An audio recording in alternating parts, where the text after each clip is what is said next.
Glory to God. என் சகோதரர்களே, என்னை குழியில் போட்ட பிறகு கொஞ்ச நாள் அந்த வலி வேதனை இருந்தது உண்மைதான்.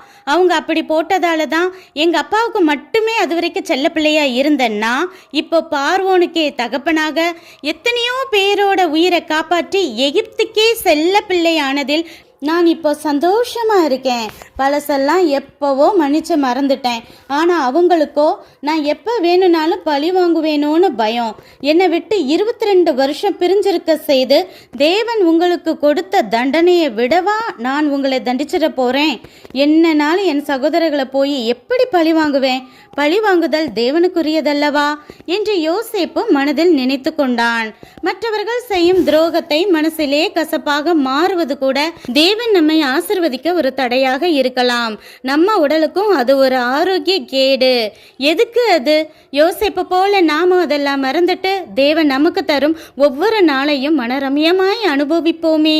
உயர்வு நம்மை தேடி வரட்டும். நன்றி.